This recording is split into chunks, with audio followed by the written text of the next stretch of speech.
उपनिवेशवाद की विरासत से अलग होने की पहल के तहत कोलकाता में भारतीय सेना की पूर्वी कमान के मुख्यालय फोर्ट विलियम का नाम बदलकर विजयदुर्ग कर दिया गया।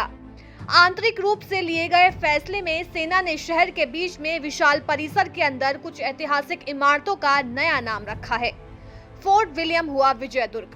फोर्ट विलियम 1696 में हुगली नदी के किनारे बना।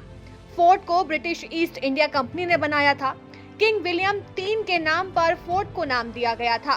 पलासी की लड़ाई के बाद 1757 में नया फोर्ट बना। 170 एकड़ में फैले इस फोर्ट में ब्रिटिश काल की इमारतें हैं। उनके नाम भी ब्रिटिश राजघरानों या अफसरों के नाम पर हैं। पिछले साल दिसंबर में ही फोर्ट विलियम का नाम बदल दिया गया।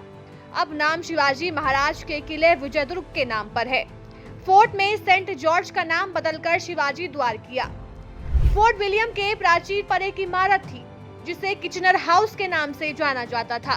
वो अब फील्ड मार्शल मानेकशॉ के नाम से जाना जा रहा है। किचनर हाउस का इस्तेमाल भारतीय सेना मेस के तौर पर करती है। इस इमारत का नाम भी field marshal Horatio Herbert Kitchener के नाम पर रखा गया था। ये 1902 से 1909 के बीच कमांडर इन चीफ के तौर पर तैनात थे। किचनर हाउस वही जगह है जहां ढाका सरेंडर के बाद ले जन नियाजी को रखा गया था। इसी फोर्ट में 4 मंजिला इमारत है जिसे डलहौजी बैरक कहा जाता था। माना जाता है कि 1940 में नेताजी सुभाष को रखा गया था। उसका नाम अब नेताजी बैरक कर दिया गया है। इसी फोर्ट में रसेल ब्लॉक भी है। इसका नाम बदलकर वाघा जतिन कर दिया गया। रक्षा मंत्री राजनाथ सिंह ने दिया था सुझाव। देश आजादी का अमृत महोत्सव के दौरान ब्रिटिश क्राउन और उनके अधिकारियों की छाप को सेना से हटाने का काम शुरू किया गया था।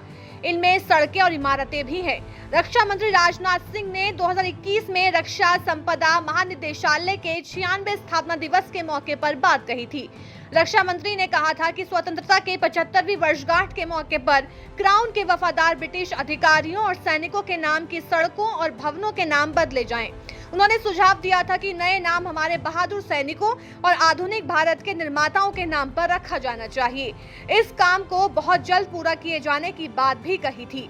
राजनाथ सिंह ने यह भी साफ किया था कि इतिहास से छेड़छाड़ करने और किसी दुर्भावना और संकीर्ण मानसिकता से प्रेरित होकर ऐसा नहीं कह रहा।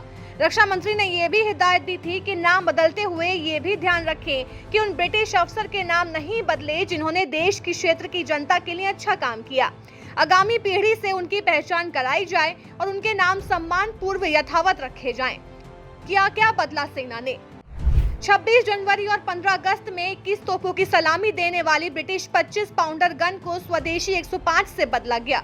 गणतंत्र दिवस समापन समारोह में बजने वाली ब्रिटिश काल की धुन को स्वदेशी धुन से बदला गया। साल 2022 में इंडिया गेट वॉर मेमोरियल पर अमर जवान ज्योति की लौ को नेशनल वॉर मेमोरियल में मिला दिया गया। इंडिया गेट पर आजादी से पहले शहीद हुए ब्रिटिश इंडिया आर्मी, जिसमें अंग्रेज अफसरों के नाम भी गुदे हुए थे। 1971 में यहां अमर जवान ज्योति स्थापित की गई थी। नौसेना ने अपने फ्लैग और इंसाइन को बदलकर शिवाजी महाराज की मोहर को लगाया। बहरहाल अभी शुरुआत है। सेना से ब्रिटिश काल की छाप पूरी तरह से जाने में काफी लंबा वक्त लग सकता है।